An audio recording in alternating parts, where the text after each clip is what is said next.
Пірілер, сопылардың ұятсыз өтірікші ұстаздар өз шәкірттер мүриттерді әдетте екі жүзділікпен бұлай алдайды.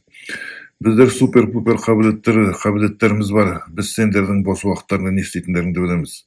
Мүрит өліп, оны қабырға салғанда, оларды періштелердің жауап алуынан және қабір азабынан құтқарамыз.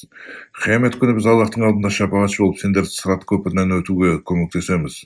Тозақтың отынан және тағы басқа азаптар мен қиыншылықтардан құтқарамыз деп алдайды. Оның бәрі сопыларға шығарып берген шайтанның ертегісі. Осы арқылы пірілерің сендерді қорқытып, айтқандарын істеткілері келеді.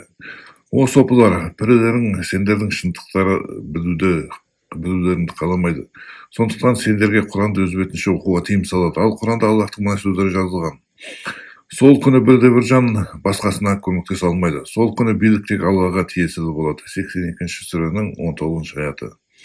Сондай-ақ Әл-Курси аятында былай делінген: оның рұқсатынсыз оның алдында кім шапағат етеді? 2-ші сүренің 255-ші аяты.